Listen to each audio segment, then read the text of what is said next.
And welcome in to the Gaming Discourse. I'm Tyler Frater alongside Richard De La Cruz. Hello. And Chief Engineer, Lieutenant Commander Connor Frater. Good evening. It is Monday, December 15th, 2025. Go to our YouTube channel, youtube.com/Gaming Discourse, patreon.com/The Gaming Discourse. You can support us for $247, $10. Get your name in the video credits, early access to our videos, access to our Discord server, and more. Just over the weekend, I posted my video about Battlefield 6's campaign. It's not just about Battlefield 6's campaign. It's about Battlefield single-player games, Battlefield single-player modes in general, how they have been handled in the past, what Battlefield should do going forward. And yeah, I do talk a little bit about Battlefield 6's campaign because Battlefield 6 was particularly bad. But the thing is, like, Battlefield has had some good ideas in the past and done some interesting stuff, specifically with like modern combat, with the hot swap mechanic, or Battlefield Bad Company, how Battlefield Bad Company's level design was actually kind of interesting. It was a little more open, a little more versatile. Bad Company 2 was well remembered, but I think if people go back and play it, it's fairly linear and fairly generic. So yeah, go check out that video on our Patreon or on our YouTube channel. And I'm working on a few other things right now. I'm not sure if they will be done by the end of the year. But yeah, if you follow us on Patreon, I'll keep us all updated there. Today, we're just going to be talking Game Awards after sharing what we've been playing. So we have lots there. I'm not sure we're going to have a show next week. Not sure if there's going to be, because next week's the 23rd or whatever. Mm-hmm. So we'll discuss that amongst ourselves.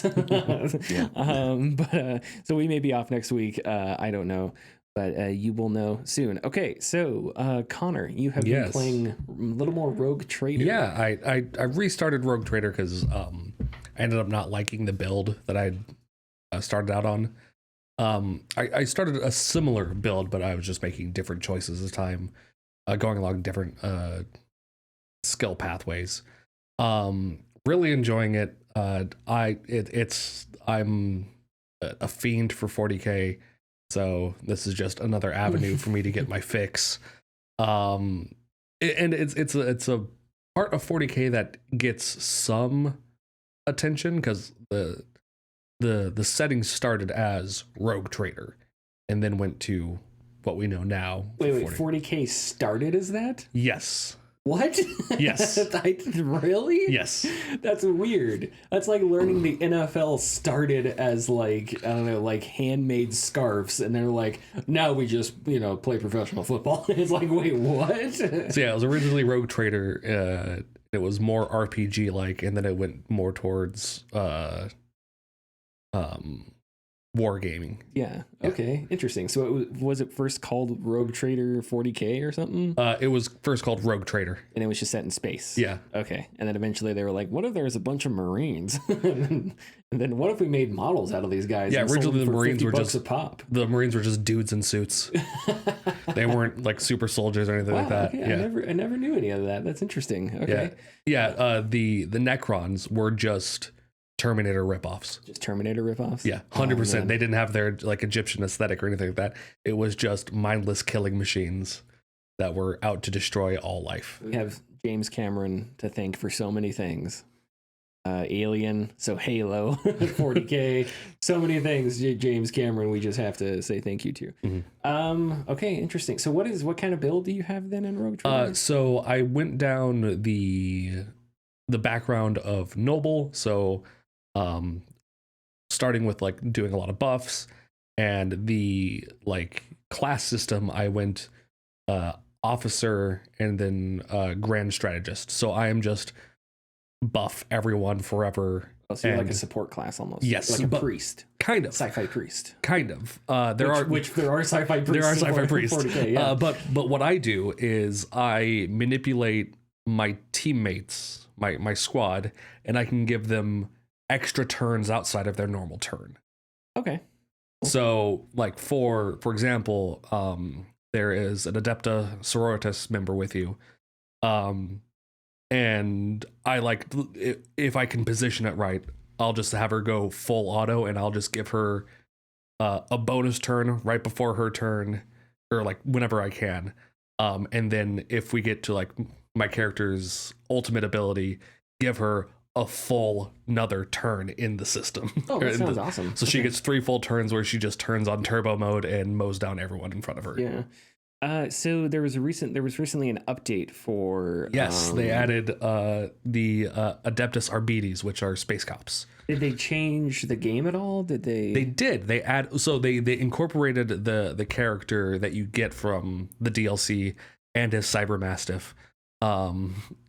They integrated them into the first act where you're getting all your characters, or the majority of your characters, and they changed the story a little bit to incorporate them, and it's seamless. It feels so good having them in. And if you don't own the DLC, you still interact with the character, and you still get a little benefit from that character's existence. You get, because the Adeptus Arbites have these like really big combat shotguns that they use for policing. So you get one of those. They're like, hey, take this, you'll need it. And then they go off to do policing. It's dangerous to go alone. Kind of. Which I'll probably pick up the Lex Imperialis DLC to get this character. Because my God, that Cyber Mastiff just mauls things. Oh, man, that sounds cool. That was awesome. How crunchy of an RPG is it? It is a deep Owlcat RPG. I don't know if you've played any other Owlcat RPGs. They did a lot of Pathfinder. But okay, sure. But it is deep.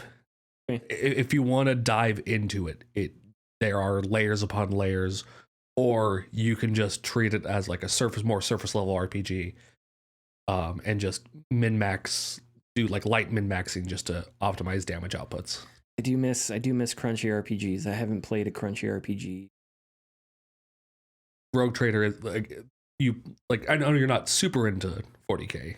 Yeah, off and on. And it's not so dependent on the setting that if you don't know a lot about 40K, you're not going to be too lost. Sure.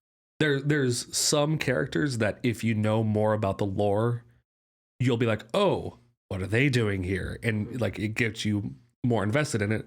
But if you don't know it, it's just cool because like it's like this other thing that's a little bit more mysterious. You're like, who the fuck is that? Yeah, definitely. Okay, neat. Richard, you said you've been playing a little more Mafia. Yeah, Mafia: The Old Country. I've been playing. I started it, and we've talked about it several times. But I'm a big fan of the Mafia series of games, and this one caught my interest because it was at least when I read about it, it sounded like it was going to be a kind of a not necessarily bite-sized entry in the Mafia series, but it was more focused, I should say, dialing back from what Hangar 13 did in Mafia 3. And so, I started it, and this one takes place in 1904 in Italy. And so it's very, very, I don't know if it's an origin story or anything. It just might be, but I was worried when I started it for about like the first half hour, because the game was very, very by the books, and extremely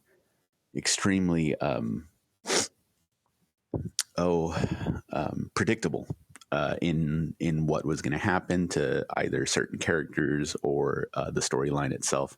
I wasn't sure where it was going, but about a half hour in, you get introduced. You play as a character named Enzo, and he's a worker for the mines, and I'm not certain how. Or if I'm not too good at the history of other European regions. I mean, they don't teach us that in schools, of course, but it seemed like there was some sort of not necessarily slavery going on, but there were a lot of mine workers, and they weren't treated very well. So they're just used as That sounds about right for the Industrial Revolution, just in general. Like basically, right? Yeah. Well, yeah, Yeah. That is a good point. But yeah, you play as you start as that, and you kind of leave, and it turns out the group that runs a mine is one of 3 different families in Italy, and you end up running away and holding up inside of a house or a barn that ends up belonging to a competing family's land. And so you get chased down by the group that had you captive, so to speak. And there's an incident that happens there, and you're introduced to the main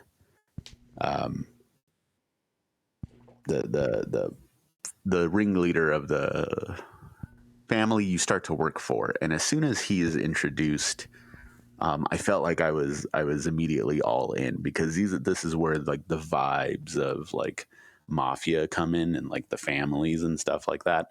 And his character Torrisi has his voice actor, whoever played him, immediately, just like Vito Corleone in Godfather, like immediately like grabs your attention because he has that very similar, extremely soft, higher pitched type voice, but the way it's delivered is incredibly threatening.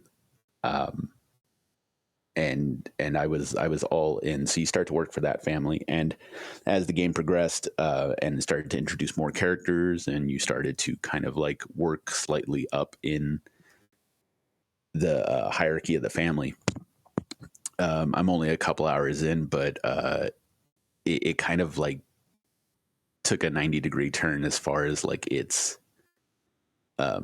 delivery of the story. And so now I'm very, very interested in it. And there's lots of things I'm realizing about it. It turns out that there is an open world of some sort. At least I have a very big map with some places to go. So I thought this was more of a linear adventure this time around, but there is a open world aspect to it, which I haven't been able to take a bite out of yet, because I'm still in kind of like the phases of them giving me the story and them teaching me things. And secondly, because of the era of the game, there isn't an abundance of like cars or guns and stuff like that. So your main outlet of like fighting is knife fights. So you have melee based kind of one-on-one fights with certain characters. At least that's all I've been doing so far.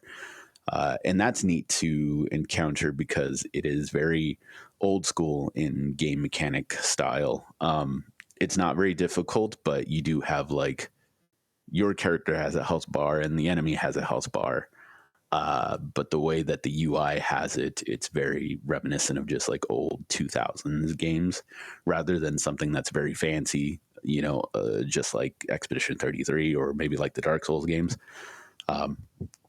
So it's very nice to kind of like get those feelings from the way that the game has been designed. But so far, I'm enjoying. I've gone from being worried about it to greatly enjoying it so far, and I'm ready to continue playing it. Pretty much after we get off the podcast here. Awesome. And I'm happy to say that it's doing well so far. Yeah, and that one didn't get it. That one was another, because it came out this year, right? Or was it late last year? Came out in August.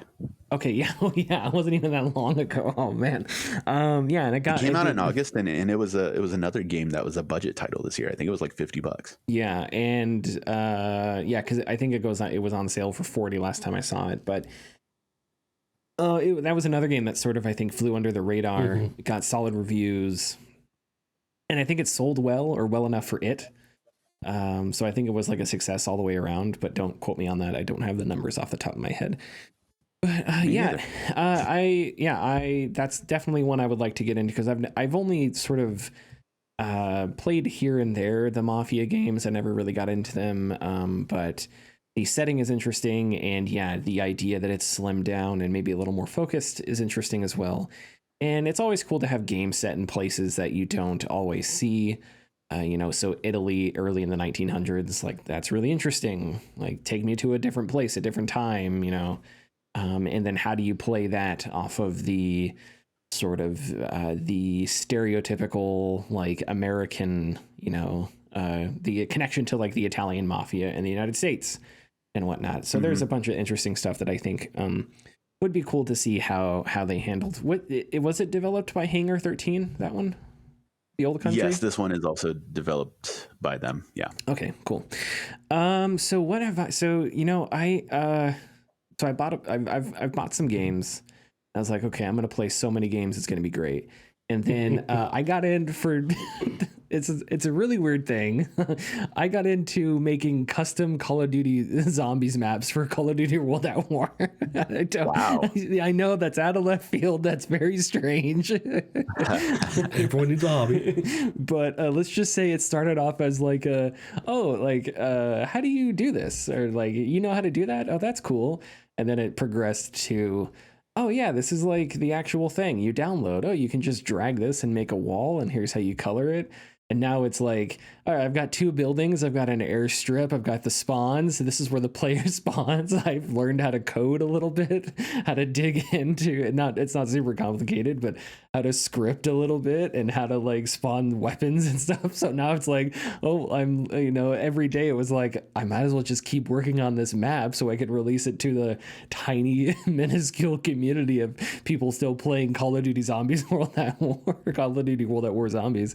But anyway, so I've been working on a multiplayer map or a zombies map, and it's about finished. There's some stuff I need to add, some stuff I need to tweak, but I joined a Discord server of people that do a lot of modding, and they've been helping me out, and they're really cool. But so yeah, that was not a thing that I suspected that I would like get sucked into, but I did, and it has taken away from me playing actual video games, which is not good. But I'm having a lot of fun, and it's something that I've always wanted to try, making maps and stuff like that. And I'm thinking about, how do you do different things? How do you make an interesting intro? How do you make an interesting setting? So the way my map starts is you start in a bunker in a really small spot, and then outside the bunker, Connor has seen it. It's changed a bit, but is a forest, and there's fog. So the zombies sort of emerge from the fog and emerge from the forest as they're walking toward the bunker. So that's where you start. That's where the level starts. So I'll have that finished soon, and I'm excited to keep working on it because it's been a lot of fun and a nice creative outlet. But I've also, I did pick up Routine, which I don't know if you guys have seen Routine, the sci-fi horror game. It released like 2 weeks ago or something like that. I don't have a ton to say about it because I played it for like 2 hours today, but those 2 hours I really enjoyed it. It is reminiscent of like Alien Isolation, because just the setting, it's retro futuristic, so it's set on a moon base, and then all of the computers have clanky buttons, and all the screens are CRT screens. There's no LCDs anywhere. There's no flat cassette futurism. There's cassette tapes everywhere. There's no resolution in the game above, you can see the resolution. You can see the individual pixels on every television set. People that play Super Smash Brothers Melee would love this universe because there's no flat screen TVs, only CRT TVs. And there's like giant robots that are scary, but are kind of like, they're like the original Terminator, where they're kind of stiff, clunky and robotic, not like Android, they're robotic. And those are the enemies that I have met. But it's an interesting game because it doesn't tell you a whole lot. You do have to figure things out. The premise is that you're an engineer who like woke up late, or a software engineer that woke up late, and you're a part of a group of people who are going to work on a security system on the moon base. You wake up late and everybody's gone, and you're like, what the hell's going on? It's abandoned. There's the base you're at is all creepy, and the power's out and stuff, so you have to find your way through it. But you get this multi-tool, kind of like Isaac's gun, and it shoots an electric charge, but really what it's supposed to do is, the idea is that it's used for maintenance. But it's one of those things where you can sort of, because you're in a crisis, you can use that as a weapon. But also you can hook it in, so when you get up to consoles, you use it like almost like a Bluetooth device to log yourself into that console, and then you can learn if something is broken in a computer system or whatever. So that's how it handles puzzles. Yeah, I was really intrigued by that. This thing runs off of batteries, so you have to pick up batteries. So yeah, I would say it's between Outlast and Alien Isolation. And yeah, I was running around and I was having a ton of fun. They do some cool stuff right off the bat that I was like, oh, this seems really neat. It's published by Raw Fury. I don't remember who the developer is. Clearly inspired by Alien. The first shot of the game is like the moon lowering from the top of the screen, which is very similar to Alien. Yeah, and I haven't like encountered what has happened to the base or what's going on, but I've just ran around and unlocked some doors, and you have to read pieces of scrap everywhere, pieces of paper with people that jotted down notes and survivors jotted down notes, and you kind of have to retrace their steps. So I'm excited to get back into that. And hopefully it won't take me very long to complete. And yeah, I'm working on other stuff, but for now, let's talk Game Awards. Thanks for listening. If you like our content, please consider subscribing or leaving a like and comment. You can find us at patreon.com/thegamingdiscourse. And our tiers are $2, $4, $7, and $10 and include getting your name in the video credits, early access, and access to our Discord server. Claire Obscure Expedition 33, Claire 33 Obscure Expedition, whatever order you say that, is your game of the year according to Jeff Keighley. And it's a bunch of other awards too. Hades 2 won Best Action Game over Battlefield 6, which I think was interesting. Jennifer English won Best Performance for Mayel, which I think is, I'm not being facetious here. Her performance was excellent in Expedition 33. And the problem is now that like every year there's just, ever since like 2017, it was just suddenly, it was like, okay, let's put real actors and okay, that's mean. It's been happening longer than that, but It just seems like every year now we have career defining roles in a video game somewhere, Roger Clark and Red Dead Redemption 2. And then you had Neil Dumont as a star in, and then you had, Christopher Judge as Kratos, and so it's just like every year there's a game where there's an actor that just like puts a like an Oscar-worthy performance in. There were a bunch of trailers that we'll get into here in a little bit. So yeah, I think what we can start the discussion with is, I don't know, what is our reaction to the show? A lot of the conversation about the Game Awards now is about the Game Awards as a concept, and it's very much Kazuhira Miller. Why are we still here? Just to suffer, And so I don't know. So I watched the show and I was like, okay, there's I just kind of had I'm over it feeling in some ways, and I don't know if you guys got that same feeling, but. Yeah, go ahead. I don't think people ever should have taken the Game Awards as like, yes, take it seriously within itself. But the Muppets are there all the time, so maybe not like treat it as if it's like this like massive, prestigious, known thing. It's the Game Awards. These are games. Let's just have fun with it. Well, yeah, and that's the thing is, if that's my thing, and I've said it on the show, is like, it's either the Game Awards matter or they don't.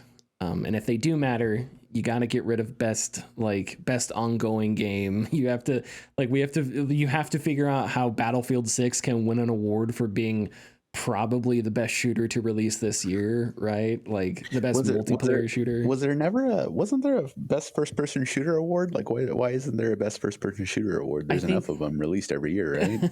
I think there may have been years ago, and then they consolidated obviously this year they got rid of like certain award categories, the Game Changer Award, stuff like that.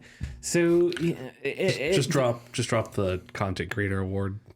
Yeah, and the thing is, like, how do you vote for something like that? How do you I don't know. I guess, like, it's one thing to give an award to somebody, but it's weird to have, I don't know, because if you have nominees, then that means there's some kind of comparable something where you can look at each one and say, which one do you like more? Which one do you think deserves this award, right?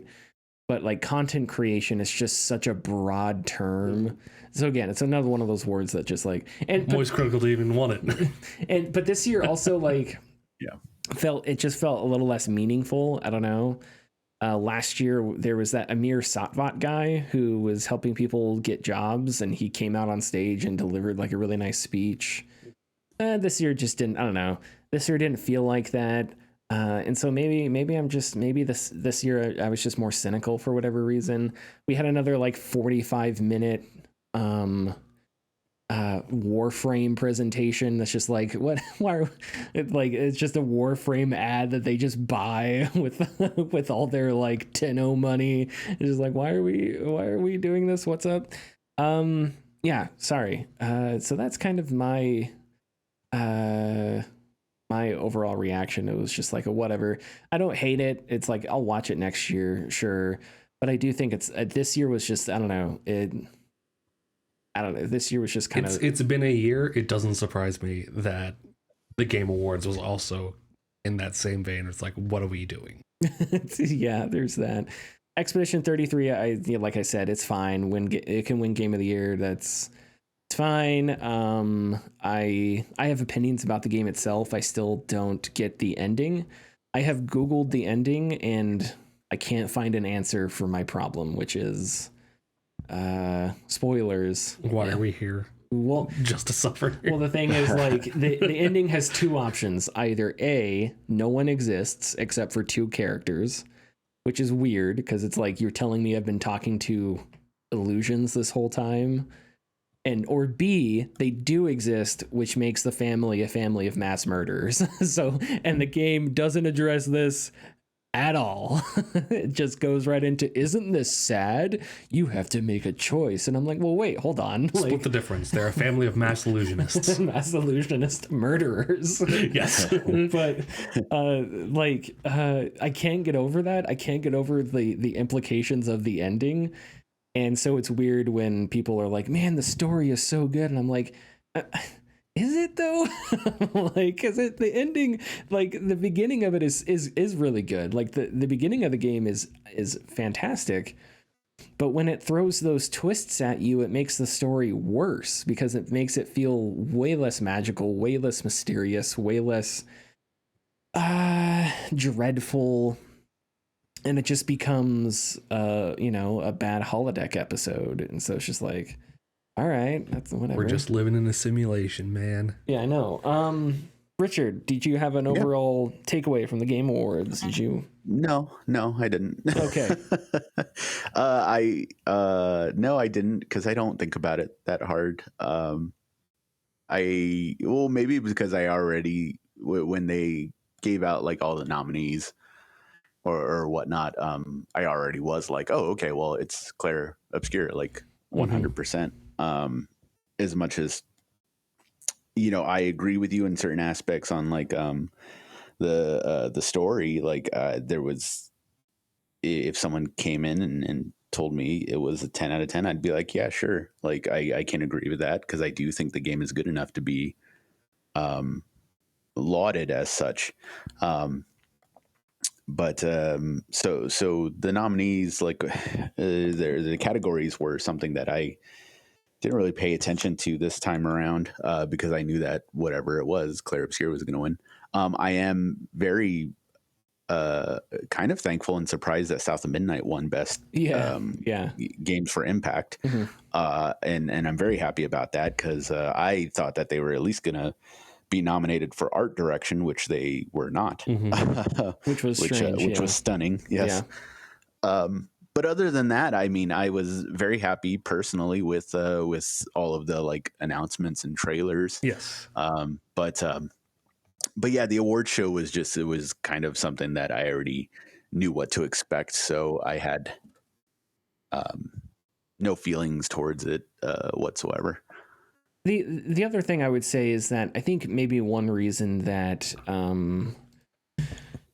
The one reason that I kind of felt, I don't know, underwhelmed is that, you know, we got another trailer for Exodus, which is a game that comes out in 2027, and we have seen trailers for this game for the past like 4 years, and it's just like that can't, it makes me worried because that kind of thing just can't be sustainable, right? And you know, we got a trailer for what was The Witcher 4 last year. Witcher 4 was last year, yeah. Yeah, we got a trailer for Witcher 4, and it's like, okay, so we're not going to see that for a long time. I don't know. I think there is a connection between that and like the hype cycle of the games industry. I understand why it happens. I understand why people want to do it. But if we have conversations about like the problems with hype in the games industry and endless trailers and endless leading on, right? We had a similar conversation with Elden Ring. It's like Elden Ring had a subreddit before it had a trailer, it felt like, and people were in there like chomping at the bit to discuss Elden Ring, and it's like it's still like 15 years from release. You guys want to calm down, but you get this like media hype cycle that creates expectations, that creates reaction online, that creates a lot of this like meaningless a content like generation, not necessarily in terms of like YouTube and Twitter, but just content in a more broad sense. And I felt like that this year, like it was cool to see the Divinity trailer, and that's interesting that they are announcing their game. But again, it's like we're not going to see that for, I would assume, a long time. The new Star Wars game, that's cool, but I think Casey Hudson had to assure people it will be before 2030. So December 15th, 2029 is the next Old Republic game. December 31st. Yeah, December 31st. Yeah, at 11:55, Star Wars Fate of the Old Republic comes out. So I don't know. That kind of stuff. I wish, like, yeah, I feel like there's, if we're going to talk about like hype cycles with video games and stuff like that, I don't know if that's necessarily good for the industry. I think to have, if we're going to keep having these prolonged developments and games with massive budgets, I don't know if that's necessarily a good thing. And that these sort of trailers feed into it. But there was a lot of stuff that I think is going to come out next year that I think is good and looks good. Richard, what did you think of the Control Resonant trailer? I was jaw dropped to the floor because I think we spoke about this before through text, but I did not expect the next entry to focus on a sibling who I assume had not necessarily no bearing on the story, but didn't expect to have them be playable. Dylan Faden. Yeah, I didn't expect to see them be a playable character, and I didn't expect to have something escape the oldest house. So that's worrisome. That was such a cool shot of It is a very, very cool shot. Yeah, nobody makes dead bodies look as terrifying as Remedy does. and the only thing that I think the biggest question I have on my mind as far as the trailer goes is where exactly is this happening? Because I've seen the trailer enough times already.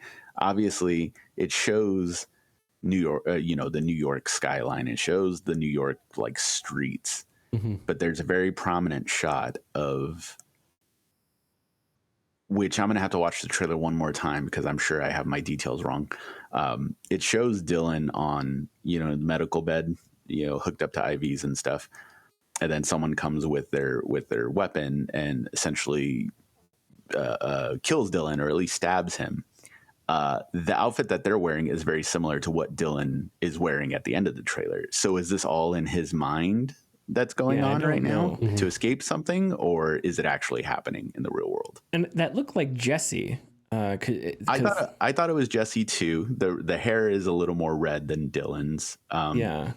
But it being that long and like how it was cut, and he had the same hairstyle at the end. I'm curious about that But Okay, yeah, we never did get like a good look at what that. But the person at the end is Jesse. The person speaking at the end is definitely Jesse. So it has something to do with Jesse. Oh, yes. And yeah, it's interesting because it sounds like the what's the board, is that their name in the board? Yeah, because I think so. the board the premise from the trailer seems like the board sends Dylan out to get Jesse or something, because it says Jesse has gone rogue / fishing or finishing, or I forget which one. Fishing, yeah, fishing. So it sounds like they send him out to go get her, but I finished Control, but I never finished the DLC, so I don't know how much the DLC plays into how much playing the DLC would make the trailer make more sense. But so I'm assuming she's going to be in it, and yeah, I would.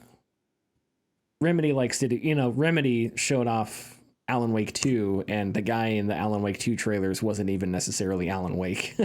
So they like to, subvert and do weird things like that. So I would I totally wouldn't be surprised if they did something crazy. I had a few trailers that are really Ontos by Frictional. I'm excited. I love, I'm a big fan of Frictional's games. You mean Fractional, right? But I thought Amnesia the Bunker was cool. I thought it could be better in certain ways, but it wasn't bad by any stretch. But this one looks like it's a little more ambitious and a little more conceptually heavy, which I don't know. We'll have to see how that plays out, because Amnesia Rebirth was like that. It was a little more heady in some ways. And then Amnesia the Bunker slimmed things down and had a very simple premise, but was extremely effective in what it did. So with Ontos and it being sci-fi horror and all that, it's going to be a little more like there's going to be more stuff to sort through here, which I'm excited for. Gang of Dragon, Richard, I thought you would be excited for this one because you're a Yakuza fan, right? And at first I thought it might be Sleeping Dogs, because I thought somewhere I heard that there may be a Sleeping Dogs like reboot or something. But maybe I had just hallucinated that. I don't know. I haven't heard anything about a new Sleeping Dogs, although that would be incredible. But yeah, what did you think of Gang of Dragon? Because that, as soon as I saw it, it made me think of you. Oh, I'm very excited for it. I love that genre type. Love the movies that they make. It's very exciting seeing the Korean actor Don Lee in a main role for a video game, because he's become quite popular in that landscape.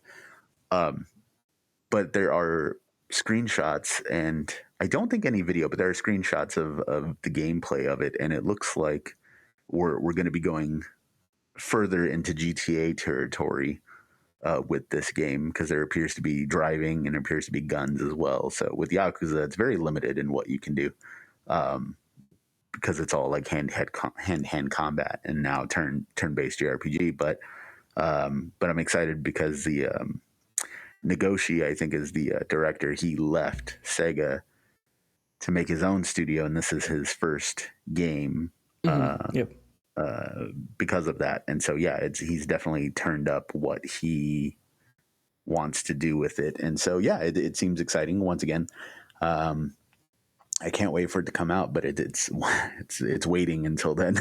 That's all of these games are, is just waiting until that happens. Maybe the weirdest trailer was Forest 3, because it was like, what is this? It was Forest 3, and I was like, what? That one was definitely the most unexpected for me, the one that I did not see coming at all.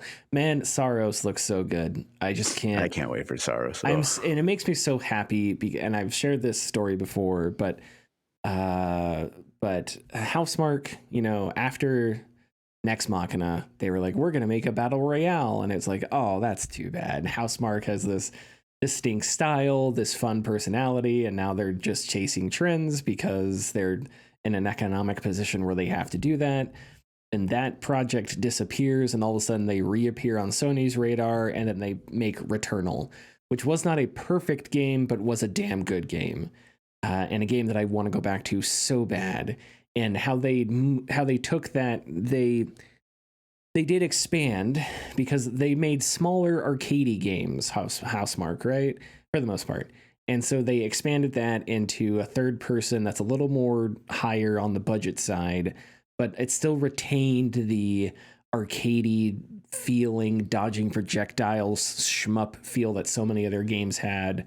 And then Saros, it looks like they're sort of taking what they learned from going to that third person, camera for the first time, or maybe first time. I don't know if they ever did it in their long history, but and now they're gonna like expand on that, and I'm so glad that one, like I'm so excited for that, but also I'm just glad that studio got the opportunity to like really flex their creative muscles, and they're still around, because it could have gone a different way. It could have gone, Tokyo.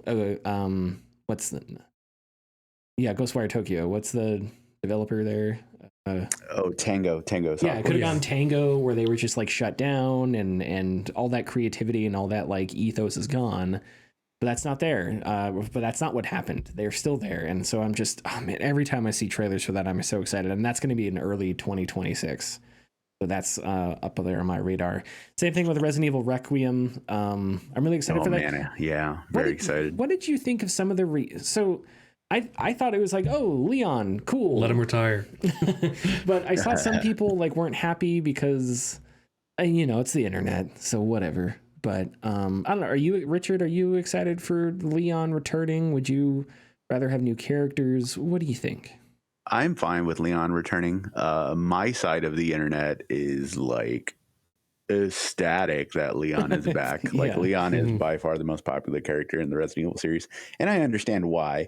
And I'm mostly fine with it, but I would sometimes like to see more characters to get the spotlight, and I would like to say somebody like Jill or Chris, but to be quite honest, Leon and Claire have the most connection to Raccoon City, compared to the other characters. You could argue Jill, but her connection was getting out of Raccoon City. Like I know that was the case for Leon and Claire as well, but when you join Jill in the original Resident Evil 3 and then Resident Evil 3 remake, she's on her way out, so it's not like you've spent a large amount of time in the city, unlike Claire and Leon. But yeah, I would like to see like other characters, but I'm fine with Leon and his moveset towards the end of the trailer was really awesome looking, and I like that he gets a chainsaw. So it's kind of full circle with that. Yeah, but I think I have to really give it up to Capcom, and especially their RE engine, because Jesus, these Resident Evil games look so good. Yes, it's insane. And they get the atmosphere like so right. I actually went back and I rewatched the Resident Evil 2 remake trailers today, and the atmosphere that they are able to capture with the RE engine is just out of this world, and I can't wait to go back to to where it all started and see what's going on. This isn't like the final Resident Evil chapter, but I'm sure it'll be the final chapter for Leon. Maybe, but yeah, I'm so stoked for Resident Evil 9. Yeah, and the other thing is, for whatever I don't know, Resident Evil as a series has like done a lot of stuff. I don't know if there's another video game series out there that has. There probably is. I don't know, that has like changed and done as many weird things as Resident Evil while keeping like somewhat of an identity intact in some ways. Obviously Resident Evil changed, specifically with like RE6 or whatever, but the idea that you have two different characters that play two different ways, one character that is like not so much combat focused but more psychological horror focused, and then the other character in Leon, who maybe his Leon sections play a little bit more like Resident Evil 4. To me, that sounds like something that the RE team could handle and could do really well. Just because, I don't know, it just feels like with how they've done things in the past, juggling those two different moods. And you kind of already did that with Ethan, because you had run and hide sections with Ethan and also had combat sections with Ethan. So if you take that, split it up, make it two different characters, I think that could work really well. And yeah, the thing is, as long as we just get cheesy one-liners from Leon, that's the thing that, of course, I am the most excited for. The Tomb Raider Catalyst, I think, looked interesting. I just want to say this.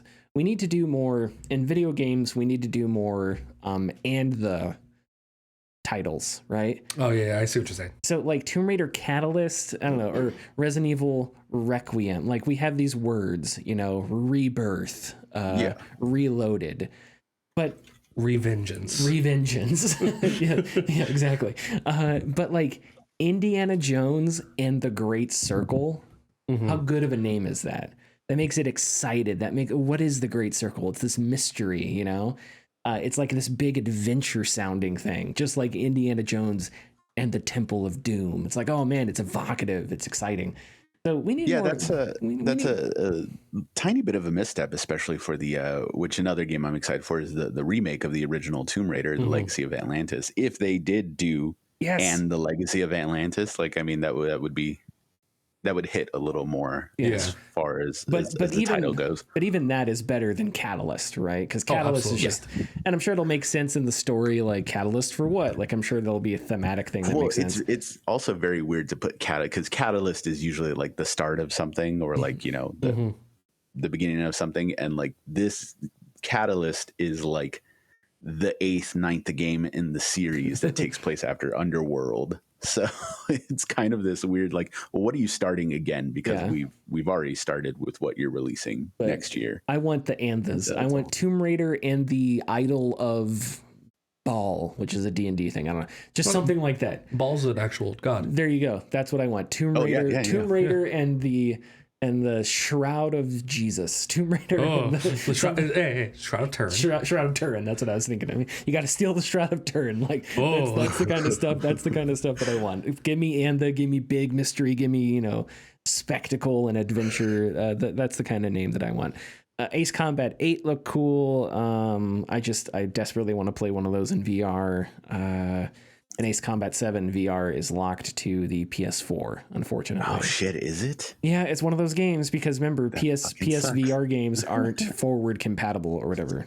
No, PSVR 2 isn't backwards compatible. Whatever, you know what I'm saying? Not backwards, yeah.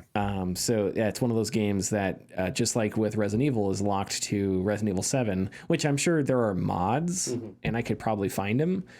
But I don't want to, and I shouldn't have to. If it should work on the PlayStation.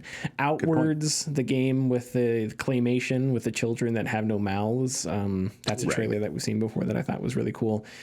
Connor, go ahead and talk about Total War Warhammer 40K. So what we know about it so far from the Warhammer community post. The way you begin that sentence is as if like SETI just detected a UFO, and you just stepped up at a press conference. Ladies and gentlemen, this is what we know so far.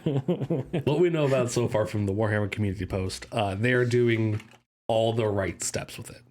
Not only is your faction visually customizable, but you're going to be able to change the tactics and the play style of your faction of your choosing. So if you're playing orcs, you're not just stuck into getting stuck in with the boys. You're playing guard. It's not just spam out 10 billion soldiers and throw them until you drown your enemy in your own blood. So it's giving more power to the customization and deciding how you approach these situations. The next few years are going to be really good for Warhammer in general. Next year, we're expecting 11th edition of Warhammer to come out. And then Dawn of War is supposed to come out next year. And then this is supposed to come out, the Total War Warhammer 40K is allegedly coming out late 26 or 27. Wasn't given a clear timeline, but that's just how these how Games Workshop cycles tend to go. So it's going to be a really good time for Warhammer fans. What do you think of the argument that Warhammer doesn't necessarily fit the 40K universe because of how the mechanics work? You mean Total War? Yeah, sorry, Total War. Yeah, because the Total War mechanics are like specifically different from other RTS games and whatnot. Yeah. So if you look at like towards the end, they had some gameplay footage. It's not your typical Total War game. It seems larger and more spread out. So and that will probably work for 40K. Just because the scale of 40K requires it. Like if they're going to do a planet, like a single planet, then it would end up being more just like Dawn of War. Yeah. But with it being more galaxy focused, that fits a Total War style better for 40K. Yeah. I'm not I haven't played a Total War in a long time. I played Total War Shogun and Rome, and I cheated in Rome a lot. So I mean that's basically the extent. But yeah, I would if you gave me a 40K RTS and made it a little bit more crunchier, I think that would be like a total not RTS, Grand Strategy. I made it a little crunchier. I think that could be cool because Total War is what Battlefield is to shooters in a way. Total War is actually closer to like simulators. Total War is what Hell Let Loose is to shooters there. That's probably a better comparison, right? Is like Total War is not Crusader Kings. Yeah. But it's also not just an RTS. It's not StarCraft, right? So it's definitely like kind of you have the macro management of controlling, like managing your kingdom, and the micromanagement of individual battles. Yeah, exactly. And with how 40K works, in like conceptually and lore wise, that's a really good fit. Like game wise, having that macro and micro management is a really good fit for the setting. Do you know how many factions are going to be? At the start, 4. So it's going to be Orcs, Eldari, Space Marines, and Imperial Guard. Oh, cool. Okay. I'm surprised they didn't put the Gene Stealers in there because Gene Stealers are basically the poster boys for 40K. So I don't understand why they would put like Marines in there. That's weird. I know. Every Odd 40K choice. book you see is like 40K, the Gene Stealers origins. 40,000 Gene Stealers. That's what the 40K stands for. Exactly. Yes. Pantaloon Stealers, Pantaloon Pillagers.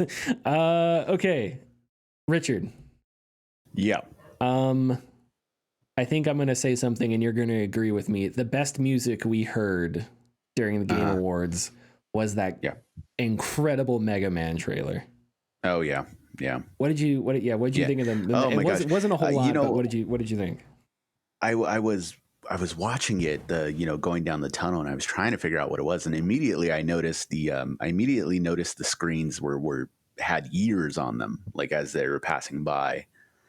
And I was like, oh, this is something that's been happening because these years are not random. They're like specifically what it was. And then when the notes came in towards the end, I was kind of like, oh, fuck, I know this. Like I know this. And it sucks because I, was running a music show for a while. And then, Mega Man happens to have some of my favorite music. And but I couldn't grasp it. But as soon as the silhouette like popped up, just barely popped, it didn't even like show me who it was. I was like, oh my God, it's Mega Man. It's Mega Man. I was very, very excited about it. I was excited internally though. It was very weird because my wife who was watching it with me was like, oh my God, aren't you excited? And I was like, yeah.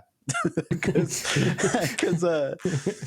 I don't know if it was because like a couple of days previously Capcom came out and was like, yeah, we're going to focus on making Mega Man again and like a couple other characters, but I also know, and I probably would feel the same way about Castlevania, is that if they did announce a new one, well, maybe Castlevania a little less, but with Mega Man, I'm like, cool, I'm going to get another Mega Man. And then when they showed gameplay, I was like, yep, that's Mega Man. It wasn't like a bad thing whatsoever, but Mega Man has a very specific formula that it really can't deviate too much from, because then it becomes by and large not Mega Man. And I hate to say that about games because I'm not the one who creates these, so I feel like I can't dictate what is and isn't something. But I think for Mega Man, that is very specific, because when, let's say, you bring up something like Mega Man Battle Network, that is a completely different character in a completely different world, so it can play differently, if that makes sense. I think so. A spin-off, so to speak. But if you are just Mega Man, I know exactly how you're going to play, and I know exactly what it's going to be about. But when they showed the trailer, I was very happy with how it looked. Very colorful, very true to what Mega Man is. But then I started thinking about like what they could do to make this Mega Man different, because the double-edged sword of what Mega Man is that his gameplay never changes, and that's kind of the reason why I feel like he hasn't really gotten as big as he should be. Or maybe not should be, but yes, he is a classic character, but he never sells very well. Mega Man 11, I think, is the highest selling game, and that's generally considered not one of the best ones. So I started to think about what they could do to make Mega Man different, and he's all about platforming and shooting. So what do you do? Do you make the platforming harder, or do you make the shooting more dynamic? But these questions, I mean, you could do both. Yeah, you can do both. But these questions are all kind of something that, like, I'm going to have to wait till 2027 to figure out. Yeah, and when you go to shoot, it transitions into first person mode. Yeah, I don't know enough about Mega Man to give my opinion, but I would know that it sounds like an incredibly difficult like conversation and design discussion to have, is figuring that out. I will say this though, in this day and age when like handhelds are coming back in vogue, Steam Deck, ROG Ally X, etc., and games like Hollow Knight and Metroid Dread, right? A bunch of Hades isn't side-scrolling, but I mean it's similar to a side-scroller, isometric. So it's like I feel like the audience for that kind of game is maybe more like ready for a great Mega Man game than ever. Yeah. I mean, are you telling me if it doesn't come out on Steam, if it comes out on Steam, like that's going to be a huge Steam Deck hit, you know, because that's a perfect game for the Steam Deck. I agree. So it's like, I feel like it's definitely like, that's a difficult discussion to have, is how do we modernize this, or do we keep to the core? How do we keep the essence of Mega Man while trying to, you know, do find things that are fresh? That's what Astrobot did. You know, Astrobot was in some ways a very basic platformer, but then it did things that were like kind of fresh, and it had a spirit about it that was unique, and so that's a really difficult thing to achieve. But I think the good news for Mega Man is that I think the audience is there, the handhelds are there, people are looking for games to play on, you know, on their decks and whatnot. So I think that's all. And I would assume, I didn't see, you know what, actually I didn't even see the announcement. Did they say what platforms it's coming to? I assume it's coming to basically every platform. It's coming to everything, including PS4 and and Xbox One. Yeah. Okay. Yeah. But that the music in that trailer, as soon as it went over to the gameplay, I was like, oh, I'm interested in this. Because I've wanted to go back to Mega Man since our Coffee and Pie video. Mega Man, Mega Man X episode. I had a lot of fun with that, and I was like, oh man, like a modern Mega Man with like new music and stuff. Modern man, if you will. A modern man, yes. Okay, and then the final game of the night was High Guard, which lots of people, I find the reaction to High Guard interesting, in that it seems to be the reaction to a lot of things, but who knows what's going to happen once the game actually comes out, and what would have happened had High Guard released like Arc Raiders, right? Because Arc Raiders is a multiplayer extraction shooter, right? And so it's like, that's the kind. So when I see the reaction to High Guard, a lot of people are reacting to it as like, oh, another game that's a multiplayer game that, you know, it's gonna take all my time and blah blah blah. But the reaction to Arc Raiders was none of that, which I think is interesting. But Arc Raiders is also super popular, so why is that? Well, Arc Raiders just sort of released. Yeah, you know, there wasn't a huge build up to it. It had cool visuals. It released at a low price point, it's out there, and then people had fun with it. It was like there was almost no time for people to get annoyed at there being another live service game. Where like Highguard announces itself at the Game Awards, and everyone's calling it Concord 2, which fair or not, whatever. But I don't know. I just find that dichotomy interesting. Is there a good reason for that? Can we garner something from that? Is there truth in that like angst? I think there is, but I don't know what the distinction is between like that reaction and a reaction to Arc Raiders. I think is a different thing. It may be that just people watching that show are expecting like the kind of announcements that people watching expect are more single player, more big announcements that for more high profile. And less like here's another multiplayer shooter that is free to play. Another hero shooter. Yeah, another hero shooter. And in some ways it did look generic. In other ways it did not look as generic as Concord. I didn't think that at all. I thought the dialogue was pretty generic. But I didn't think it looked super. I mean, yes and no, but yeah. Anyway, did you guys? I think another part of it is its positioning in the announcements. Because usually, you save bigger things towards the end, and this one kind of just felt like it should. It felt like a mid show ad that got forgotten about and then tacked onto the end. Yeah. And the other thing is it was the creators of Titanfall 2 or Titanfall, right? Yeah. Which everyone fondly remembers Titanfall, and it's like there was this game that never really got a chance, that was truly innovative, that died out. And so it's like you see that in Apex Legends and Titanfall, and it's just another game that's competing in the live service like arena, which is saturated. But again, like that's the place that Arc Raiders is competing at, So why didn't Arc Raiders get a bunch of people complaining about it when it released on Steam? I don't know.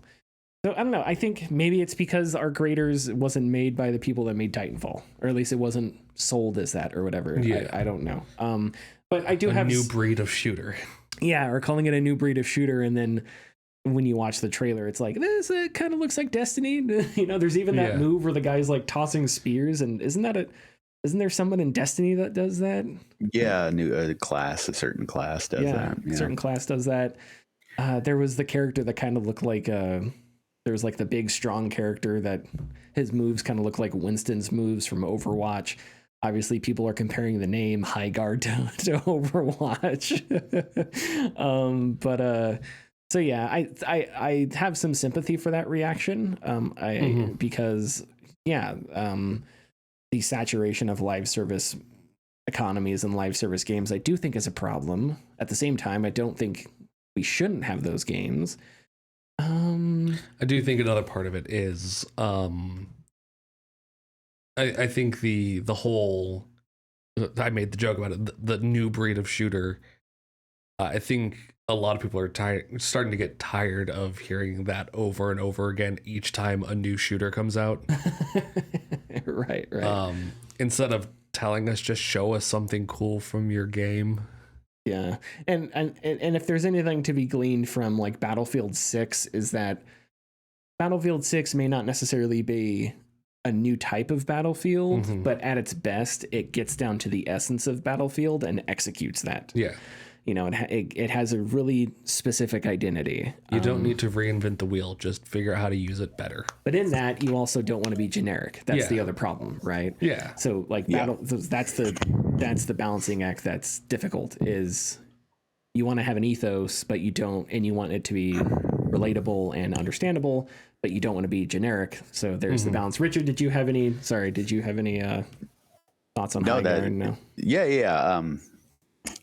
I was watching Highguard and I made a joke, and it's a joke I've already used, but it's a famous Twitter post. But it was essentially, person who only plays certain type of game, and it's like, oh, this is giving me certain type of game vibes. And so I was watching it, and it looked very like, it reminded me a lot of like the Unreal games, Unreal Tournament, Unreal, or the Unreal Tournament games a little bit. But yeah, it had a lot of, it's very.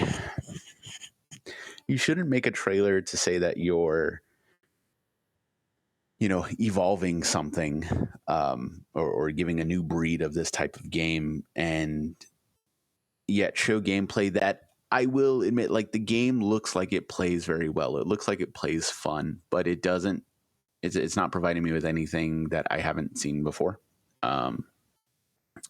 There's a need to like combination of maneuverability and abilities and guns, but by and large, yeah, it comes back to the conversation of the oversaturation of the shooter market and what people are willing to play, because we already have so many things that are vying for people's attention. Creating something that looks like an amalgamation of other games and saving it for a final reveal when we've had a very high bar to hit from the last several years. It's very unfortunate that they were kind of thrown to the wolves. They may have asked for that spot, which is fine, but now the internet has come down on them harder than they probably would have expected. It's nice that the game will come out in 7 weeks.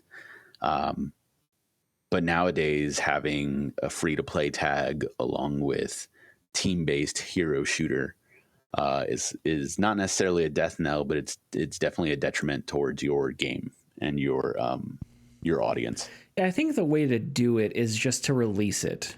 Like we didn't hear anything about Marvel Rivals, and then it just dropped. Yeah. And so it was like people didn't have time to get mad that there was another live service game before streamers were playing it, before it was what people were talking about. It just happened, right?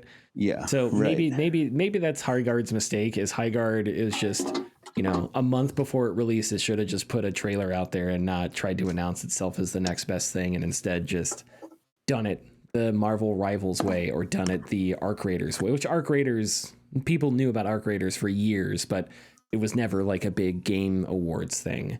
And related news, Destiny is going to be $40. I saw that announced just today, or not Destiny. Oh, really? I'm sorry. Marathon. Marathon. Yes. Yeah. God damn it. Marathon is going to be $40. And I think it comes out in like March or something like that. So they have retooled, and Richard, you and I had this conversation about Arc Raiders, how Arc Raiders' economy is just Helldivers. Well, I think we're going to start seeing that now. I think we're going to see a lot of $40, $30, $50 games with a Game Pass structure that mimics the Helldivers Game Pass sort of live service economy in the same way that Arc Raiders mimicked it, right? So I think we're going to, and Marathon is like that's a game from a massive AAA company with a owner that's also massive. So yeah, I think maybe with the reaction to Highguard, depending on how Highguard goes, but also like Concord was $40. There isn't a straight answer here. I don't know. But again, Concord's trailer was really bad. So yeah. So don't have a bad trailer. Don't announce yourself the Game Awards. Be $40 and release on Steam. There. I figured it out. That's the secret formula. That's the secret formula to not pissing people off because you're a live service game. Do we have anything else to say before we get out of here, Richard? No, I'm good. Oh, Richard, do you have tidbits or? Oh, I do have one tidbit. Yeah. I'm sorry. Okay, we'll play the tidbit sounder. And what if I told you, in this world, there are bits. There are tids, and Richard is the only man who can put them together into tidbits. Okay, Richard. Now you can talk about tidbits. It's Richard tough not being able to hear that. Can't hear the sounder. Alrighty. This is my only tidbit for tonight, but for me, it's a big one, and you may have heard about this already, Tyler. But I'm just going to give the announcement verbatim. So give me a moment, I'll read all of this. But in collaboration with multiple parties, the Video Game History Foundation recovered over 100 new Sega Channel ROMs, including system data, exclusive games, and even prototypes that were never published. They've also digitized internal paperwork and correspondence that reveals how Sega Channel operated, how it was marketed, and what would have come next for the service. Of great interest to the fans, this collection of ROMs also has dozens of previously undumped game variants and Sega Channel exclusives. This includes Garfield Caught in the Act, The Lost Levels, and The Flintstones, two games that were previously believed to be permanently lost and unrecoverable. These are both interesting from a development standpoint, as both games appear to have their roots as abandoned projects that were repurposed as Sega Channel exclusive content. If you are unaware, the Sega Channel was an online service for the Sega Genesis that allowed users to play demos, full games, and even play with each other online. With a few exceptions, this recovery project has accounted for almost all outstanding Sega Channel games. We believe this also means that there are now digital backup copies of every unique Sega Genesis game released in the United States. And that is the whole announcement. Yeah, the Video Game History Foundation, Phil Salvador, Frank Cifaldi, everybody else there, they continue to do indispensable work. And and I wonder how much of that is, because if you guys haven't browsed the Video Game History Foundation's like online library, it's some of the best stuff in the world you can find on there. And I've had to do it for research, and that has been immensely easy to work with and immensely important. So the work that they have done over the past like few years has just been, I don't know the history of video game preservation, but if the last few years hasn't been some of the biggest, like some of the biggest advancements and some of the biggest pushes for video game preservation, I would be surprised, because it just seems like every year they have something big, and that's something they should really be proud of. Lucas Arts had a service like that, I think, in the 90s as well.